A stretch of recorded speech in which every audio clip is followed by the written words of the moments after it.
디모데전서 1장 12절에서 17절을 같이 보겠습니다. 디모데전서 1장 12절에서 17절을 같이 보겠습니다. 나는 내게 능력 주신 그리스도 예수 우리 주께 감사하노니 이는 그분께서 나를 신실하게 여기셔서 내게 직분을 맡기심이라. 전에는 내가 하나님을 모독하는 자요 박해하는 자요 종상하는 자였으나 오히려 자비를 입은 것은 내가 믿지 아니했을 때 모르고 행하였음이라. 우리 주 이 은혜가 그리스도 예수 안에 있는 믿음과 사랑과 더불어 넘치도록 풍성하였도다. 그리스도 예수께서 죄인들을 구원하시려고 이 세상에 오셨다는 이 말씀을 신실하며 온전히 받아들이기에 합당하도다. 죄인들 중에서 내가 우두머리라. 그러나 내가 자비를 입은 것은 이 때문이냐. 곧 먼저 내 안에서 예수 그리스도께서 온전한 오래 참으심을 보여주셔서 후에 그를 믿고 영생을 얻는 자들에게 본이 되게 하려 하심이라. 이제 영원하신 왕 썩지 아니하시고 보이지 아니하시고 홀로 지혜로우신 하나님께 존귀와 영광이 영원 무궁토록 있을지어다. 아멘. 그랬습니다. 오후의 주제는 하나님의 종의 사명입니다. 하나님의 종의 사명이다. 첫째는 종이라는 개념이, 서번트라는 개념이 하나님께서 그분의 일을 하도록 시킨 사람을 말하는 것이에요. 그 헬라어서 전통 원문에서는 디아코노스라고 그런다. 발음이 섬기는 자. 영어에서는 이제 집사라고 그러죠. 디컨. 그리고 섬김. 이 서번트, 민스트리인데 집사라는 정의는요. 먼지 속을 달리는 자요. 먼지를 일으키면서 달리는 자. 이게 무슨 뜻이냐? 주님의 일을 함에 있어서 눈, 코, 뜰 새 없이 먼지 속을 달리는 자처럼 바쁘게 섬기는 사람을 갖다가 집사라고 정의를 합니다. 그러니까 이 신약교회 안에서 집사의 직분이 얼마나 부지런해야 되는가를 우리가 상상을 할 수가 있어요. 이름만 집사는 아니에요. 소용없어요. 일반 교회처럼 그냥 6개월 지나면은 학습하고 그 다음에 1년 지나면 세례 주고 그 다음에 이제 헌금 잘 내면은 집사 주고 그러는 게 아니에요. 소명의식이 특출해야 돼요. 소명의식이. 자, 그러면 집사의 자격이 또 있습니다. 디모데 여기서 전서 3장을 보죠.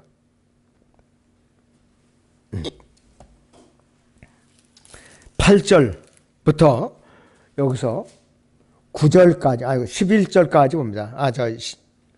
8절부터 13절까지 봅니다. 어떤 사람이 집사를 해야 되는가? 이와 같이 집사들도 신중하고 일구연하지 아니하며 술에 인박이지 아니하고 더러운 이익을 탐내지 아니하며 순수한 양심 안에 믿음의 신비를 가진 사람이어야 하느니라. 이런 사람들은 먼저 관찰해보고 그 후에 비난받을 것이 없으면 집사의 직분을 수행하게 할지니라. 그들의 아내들도 이와 같이 신중하고 중상하지 아니하며 절제하고 모든 일에 신중해야 하리라. 집사들은 한 아내의 남편으로서 자신의 자녀와 집안을 잘 다스려야 할지니라. 집사의 직분을 잘 섬긴 사람들은 자신들을 위하여 좋은 지위를 얻고 또 그리스도 예수 안에 있는 믿음 안에서 큰 담력을 얻느니라 그랬습니다. 그러니까 신약교회 집사가 보통 직분이 아니에요. 감독, 버금가는 직분이에요. 그런데 초대교회는, 예루살렘 교회는 사람들이 수만 명이 모였어요. 집사가 7명이에요. 한 사람당 10,000명씩 감당이 된 거예요. 그리고 집사도요, 안수를 합니다. 정식 집사는 안수를 받게 돼 있어요. 무조건 그냥 임명장만 주고 끝나는 거예요.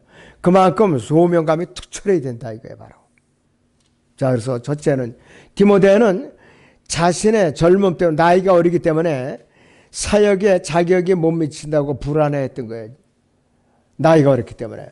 바울은 그래서 디모데에게 나를 보라. 내가 구원받기 전에는 하나님을 모독하는 자였고 살인자였노라고 격려를 해주고 있어요. 살인자를 선교사로 만드신 분이 하나님이셨다면은 왜 너를 목자로 못 만드시겠느냐 이렇게 반문하고 있는 거예요. 바로 사도 바울은 변화받기 전에 어떤 자였는가 이것이요. 디모데전서 거기 1장의 13절을 봅니다. 1장의 13절. 전에는 내가 하나님을 모독하는 자여 박해하는 자여 중상하는 자였으나 오히려 자비를 입은 것은 내가 믿지 아니했을 때 모르고 행하였음이라. 이렇게 이제 말을 하고 있습니다. 그렇게 말을 하고 있어요. 그런데 이 사도 바울은 이름이 사울이었을 때 악질 중에 악질이었었어요. 그리스도인들 잡아다가 사형에 넘겨주는데 앞장섰던 사람이에요. 스테반이 돌로 맞아 죽을 때 군중들의 옷을 맡아갖고 지키고 이제 방관했던 사람 중에 한 사람이래요. 너무나도 굉장히 그리스도인들을 박해하는데 앞장섰던 사람이라 이것이에요. 그리고 너무나도 그는 그래서 사도 바울은 뭐냐? 죄인들 중에 우두머리라는 고백이 나온 거예요. 그래서 개역 성경에는 죄인들 중에 괴수라고 번역을 해놨어요. 근데 여기서는 죄인들 중에 우두머리라고 했어요. 알만하죠? 죄인들 중에 우두머리라고는 말 다 했죠, 여러분들. 그러니까 하나님께서 시리아 다마스커스로 그리스도인들의 제사장으로부터 체포영장을 발부받아갖고 잡으러 가는 도중에 주님께 거꾸로 드린 거예요. 강권적으로. 그래갖고 쓰신 거예요. 나도 이렇게 쓰고 있지 않냐. 나도 나 같은 사람도. 디모데야 너 두려워하지 말아라 이거. 나를 봐라 이것이 말이야. 자 그렇기 때문에 사도 바울은 어떻게 되느냐. 디모데에게 또 고린도 교회 성도들에게는 어떻게 격려를 하고 있느냐. 고린도전서 보세요. 4장 16절. 고린도전서 4장 16절을 보죠. 그러므로 내가 너희에게 권고하노니 너희는 나를 따르는 자들이 되라 이거죠. 너희는 나를 따르는 자들이 되라 이것이에요. 그러니까 우리는 사도 바울 서신을 통해서 사도 바울을 열심히 따라가면 실수가 없어요. 사도 바울을. 그런데 이 규칙대로 안 하니까 계속 실패하고 넘어지고 좌절하고 그러는 거라 이것이에요. 그런데 사도 바울은 얼마나 박해를 많이 받았는가, 얼마나 핍박을 많이 받았는가, 얼마나 많이 고난을 받았는가, 얼마나 많이 굶주렸는가. 너무나도 힘들었다. 돌에 맞아서 사람들이 죽은 줄 알고 루스드라 성읍 안에서는 성읍 밖에다 버렸어요. 그 사이에 바울의 혼이 셋째 하나 낙원에 올라갔다 내려온 거예요. 바로. 자, 그래서 나같이 지독하게 악질도 빚어서 쓰셨는데 왜 너를 목자로 못 만드시겠는가. 담대하라 이거예요. 용기를 가져라 이 뜻이에요. 바로.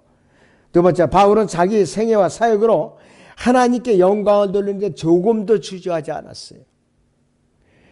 그가 자기 사역에 결산 보고서를 하는 내용이 있어요. 디모데후서 4장 보죠. 여기서 디모데후서 4장 6절에서 8절을 봅니다. 사도 바울의 사역 결산 보고서가 있어요. 디모데후서 4장 6절에서 8절입니다. 내가 이미 제물로 드려질 준비가 되어 있고 떠날 때가 이르렀도다. 내가 선한 싸움을 싸우고 달려갈 길을 마치고 믿음을 지켰으니 이후로는 나를 위하여 의의 멸류관이 마련되어 있어 어려운 재판관시 주께서 그 나라의 것을 내게 주실 것이며 또 나뿐만 아니라 그의 나타나심을 사모하는 모든 사람에게도 주실 것이라 그랬습니다. 자, 사도 바울의 말년에는 자기를 따르던 사람들이 다 떠나고 누가만 남아있어요. 9절부터 보세요. 너는 내게로 속히 오도록 힘쓰라. 대만은 이 세상, 현 세상을 사랑하여 나를 버리고 데살로니가로 갔고, 크레스케는 갈라디아로, 디도는 달마티아로 갔으면 누가만 나와 함께 있느니라 했어요. 사도 바울의 말년에는 병이 들었어요. 그 평생을 누가가 동행하면서 따라다니면서 치료를 해줬다 이거예요. 사도 바울 자신은 기적을 베풀었어요. 사람들을 치유하고, 설교 듣다가 떨어져서 죽었던 죽이고 살려냈죠. 죽이고 살려냈죠. 소란 피우자 마라 그의 생명이 있다 그랬어요. 그런 사도 바울에게도 모든 표적이 있다 전하고 누가가 계속 치료를 해줬던 것이. 자, 주 예수 그리스도를 섬기는 사람은 누구라도 하나님의 은혜에 의탁해야 돼. 육신적으로는 안 됩니다, 이것이. 여기서 고린도전서 15장 10절을 보세요, 여러분들. 고린도전서 15장의 10절을 보겠습니다. 자, 그러나 하나님의 은혜로 지금의 내가 되었고 또 내게 주신 그분의 은혜가 헛되지 아니하여 그들 모두보다 내가 더 많이 수고하였으나 그것은 내가 아니요 나와 함께 하신 하나님의 은혜로다. 그러므로 나나 그들이나 우리가 그렇게 전파하니 너희가 그렇게 믿었느니라 그랬어요. 하나님의 은혜를 전파한 거예요. 사도 바울의 육신적인 노력이나 힘으로 된 것이 아니야. 이것이 바로.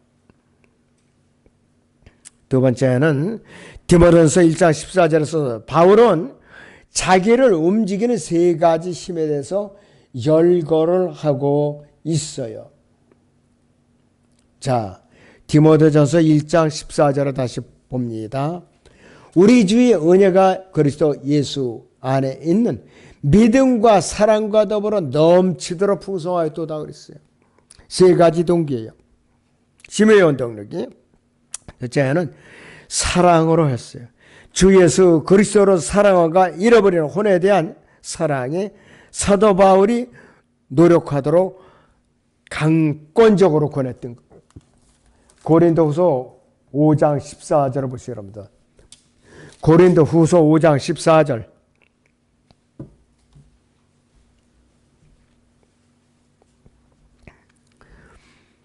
그리스도의 사랑이 우리를 강권하시느니라. 이는 한 사람이 모든 사람을 위하여 죽으면 모든 사람이 죽은 것이라고 우리가 판단하기 때문이라 했습니다. 그리스도의 사랑, 십자가의 사랑이라 이거예요. 우리를 강권하신다 그랬어요. 강권적으로 권하신다 그랬어요. 그 다음에 사도 바울을 움직이는 힘이 두 번째는 믿음이에요. 바로 주 예수 그리스도 안에 있는 믿음을, 예수 그리스도를 믿는 믿음이 그에게 힘을 돋아준 거예요.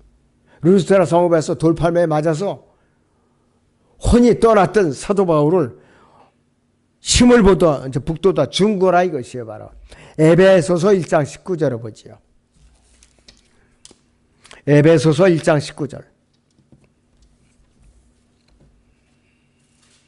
자, 여기를 보시면은 또 그의 강력한 능력의 역사하심을 따라 믿는 우리에게 향하신 그의 능력, 그분의 능력이 지극히 위대하심이 어떤 것인가를 너희로 알게 하시기를 원하노라 그랬습니다.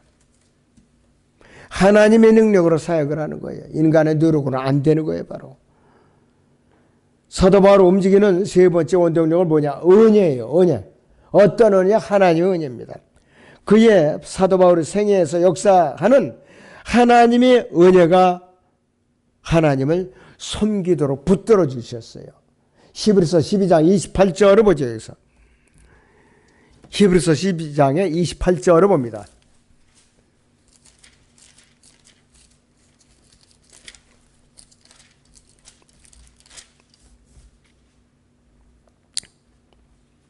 그러므로 우리가 흔들릴 수 없는 왕국을 받으리니 은혜를 소유하자. 우리가 은혜로서 하나님을 기쁘게 섬기되 경외함과 경건한 두려움으로 할지니 그랬습니다.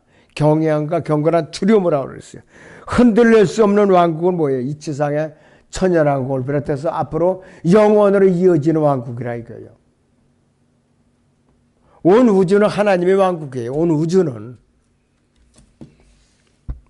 사도 바울은 자기가 구원받은 것을 하나의 예로 여기면서요, 하나님께서 잃어버린 바 된 죄인들을 그렇게 구원하실 것으로 믿었고, 특별히 이스라엘도 그렇게 구원하시리라고 믿었던 것이에요. 사도 바울은 유대인들 쫓아다니면서 그렇게 박해라고 회방을 했어도 그들을 원망하지 않았어요. 그들이 구원받기를 진정으로 원했다 이것이요. 이제 또 여기서 로마서 11장을 봅니다. 로마서 11장 1절에서 5절을 보죠.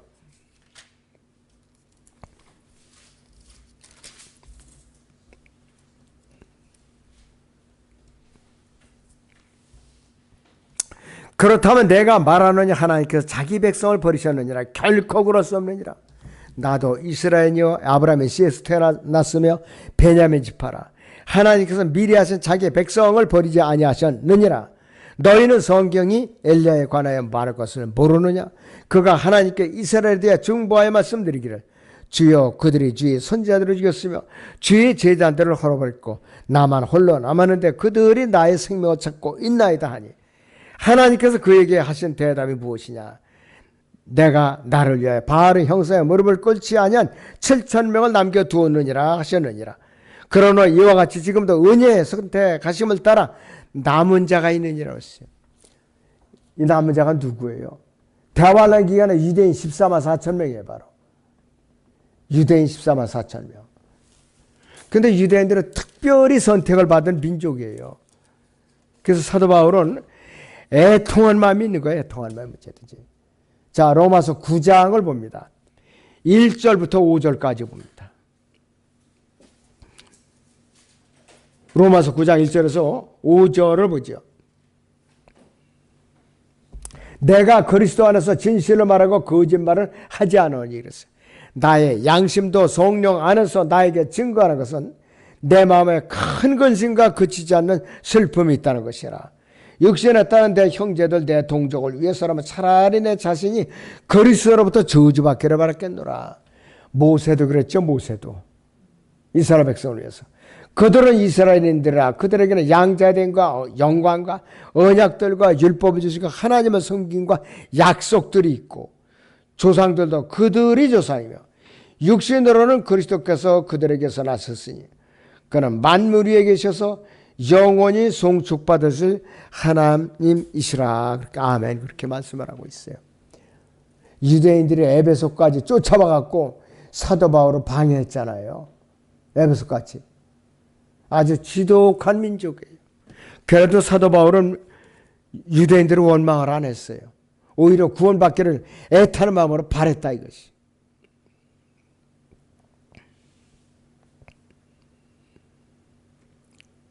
자, 그래서 오늘날 믿지 않는 사람이 바울이 구원받은 것처럼 강한 빛을 보고 하늘에서 나는 음성을 듣고 구원받는 방법이 아니죠. 우리는 우리의 죄에도 불구하고 믿음으로 말미암아 은혜로 우리는 구원받아요. 복음을 이제 받아들이면은. 이스라엘은 어느 한날 바울이 구원받은 것처럼 주 예수 그리스도를 보고 회개하고 믿어서 구원을 받게 되는 거예요.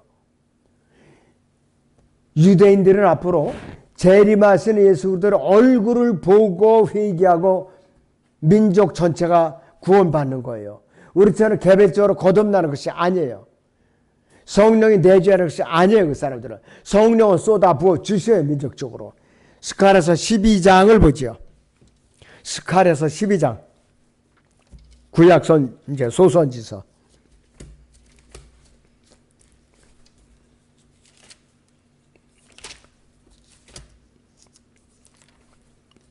스가랴 12장의 10절에서 14절을 보겠습니다. 스가랴 12장 10절에서 14절을 같이 봅니다. 또 내가 다윗의 집과 예루살렘의 거민들 위해 은혜와 간구의 영을 부어주리라. 그러면 그들은 그들이 찔렀던 나를 쳐다볼 것이며 그들이 그를 위하여 애통하리니 마치 어떤 사람이 자기 외아들을 위하여 애통한 같이 할 것이요. 그들이 그를 위하여 비통에 잠기리니 마치 어떤 사람이 자기 처아들을 위하여 비통에 잠기듯 하리라. 그날에 예루살렘에 큰 애통이 있으리니 마치 먹이떡 골짜기 하닷 림몬의 애통함과 같으리라. 땅이 애통하리니 각 족속이 따로 애통하리라. 다윗 집의 족속이 따로 하고 그들의 아내들도 따로 하며 나단 집의 족속이 따로 하고 그들의 아내들도 따로 할 것이요. 레위 집 족속이 따로 하고 그들의 아내들도 따로 하며 시므의 족속이 따로 하고 그들의 아내들도 따로 하리라. 남은 모든 족속과 각 족속이 따로 하며 그들의 아내들도 따로 하리라. 그랬습니다. 그날에는 다윗의 집과 예루살렘의 거민들에게 죄와 불교를 씹는 셈이 열리리라 그랬습니다. 이러면서 이들은 예수 그리스도의 제 이름을 쓰는 메시아 왕신 예수 그리스도를 보고 믿고 민족적으로 보고 회개하고 믿고 집단적으로 성령을 받아요. 그랬던 에스겔서 38장 39절에 있는 대로 마른 골짜기에 뼈들이 살아나시 민족적으로 부활하는 거예요. 이 사람들은 민족적으로. 그래서 예수 그리스도께서는 그 대환란 통해서 남은 자들을 데리고 지상왕국으로 들어가시는 거예요. 바로. 자, 그리고 디모데 전서 1장 13, 15절을 다시 보죠. 디모데 전서 1장에 15절을 다시 봅니다.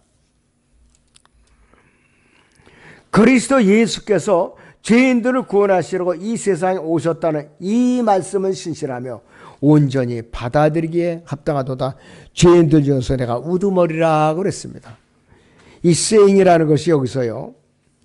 디모데전서 1장 15절에서 영어 킹제임스 성경에서는 faithful saying, 신실하도다 그랬습니다. 그 다음에 디모데전서 3장 1절도 그렇고 4장 9절도 그렇고 디모데후서 2장 11절도 그렇고 이 말씀을 신실하도다 참되도다 이렇게 다 번역이 되어 있어요. 근데 왜 중요한가? 이 단어가 왜 중요한가 있어요.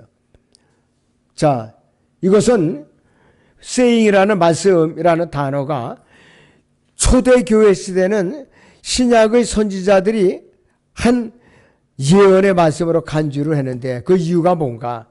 교회의 중요한 가르침으로 초대교회는 성경이 없었어요. 기록해가는 과정에 있었던 거예요. 그렇기 때문에 이런 이 말씀들을 믿음의 최종 권위로 알고 인용을 했던 거예요. 그러니까 사도 바울이 그래서 편지를 써서 각 신약교회에 지침을 준 거라 이것이에요. 이것이 성경으로 정립이 된 거라 이것이에요. 바로. 그렇다면 이런 말씀들은 믿음의 최종 권위로 알고 인용을 했고 그대로 이들은 받아들였던 것이에요. 바로. 자, 여기서 데살로니가전서 2장 13절 보죠. 데살로니가전서 2장의 13절을 봅니다.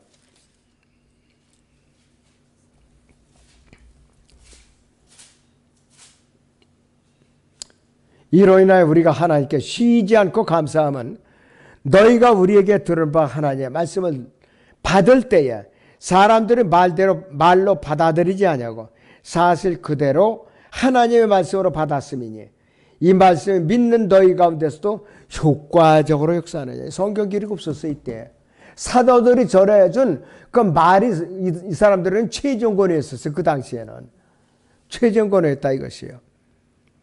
자, 그런데요, 이 데살로니가 성도보다도 더 고상한 사람들이 있었습니다.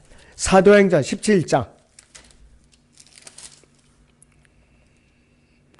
11절 사도행전 17장 11절을 보죠.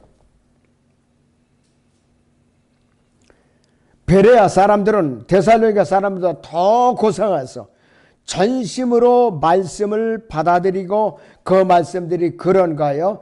매일 성경을 상고함으로 그들 중에 많은 사람이 믿었는데 헬라 상류 사회의 부인들과 남자들도 적지 아니하더라. 한편 데살로니가에 있는 유대인들은 바울이 하나님의 말씀을 베레아에서도 전하는 것을 알고 그곳까지 와서 무리를 선동하니라 했습니다. 여기서도 이 말씀이 쓰임이라는 것이에요. 바로 기록된 성경이 아니에요. 여기서도 사도들이 전해주는 말씀, 그들이 또 편지, 이것이 그 당시에는 최종권이었던 거예요.